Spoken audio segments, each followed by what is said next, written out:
Juul. Oh, what's going on with Juul today? This comes out of UPI.com. April 15, 2019. Lawsuit.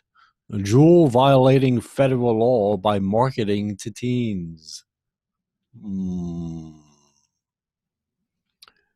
A Florida law firm has filed a class action lawsuit Monday against e-cigarette maker Juul and tobacco company Altria Group, saying they're violating federal racketeering laws by targeting teens.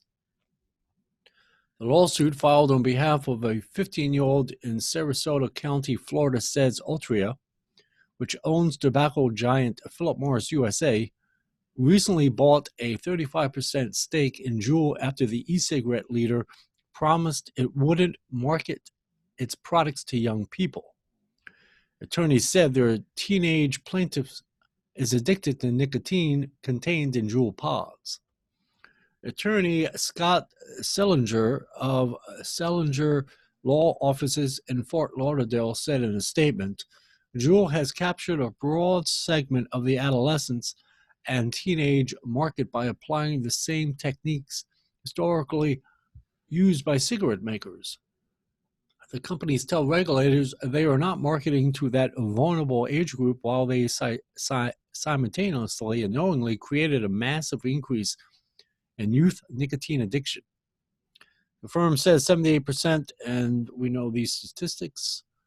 And we know that. And we know that.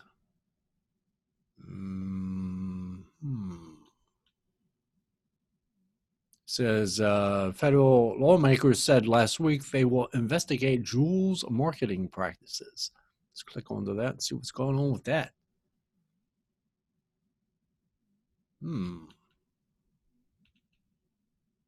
This is April 8th of 2019. Democrats in Congress said Monday they will investigate the marketing tactics of e-cigarette maker Juul.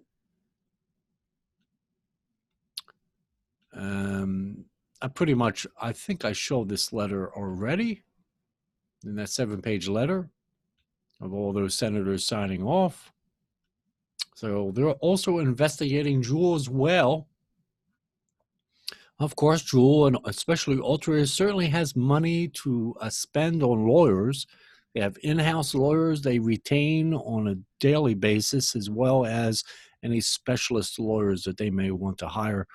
They certainly can say, here's $500 million, defend us. But this is going to turn into a class action suit, which is rather interesting.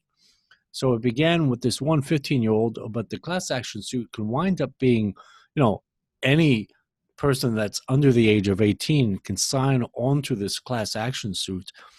There are so many youth that are addicted to this high nicotine salt at 50 milligrams a pop that I'm sure that is going to be a very long list of plaintiffs when they're done having people sign up.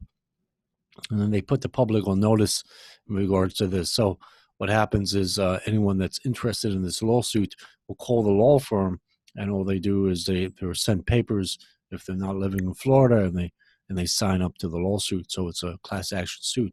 You can get anywhere from 100 people to you could have 100,000 people in one class action suit. Oh yeah, you could have 1 million. You could have 20 million people in a class action suit.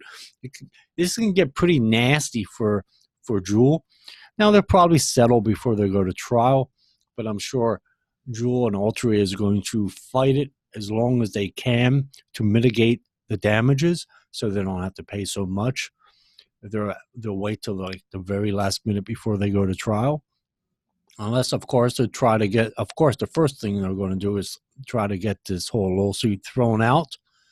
But there is a lawsuit in California pending that Juul had tried to get thrown out, dismissed, but it didn't work under the consumer laws of California statutes. So that's still pending. But these things are starting to pile up against Juul, which rightfully so. I have absolutely no problem with Juul getting sued. The more suits, the better. Yes, absolutely. Put these assholes under.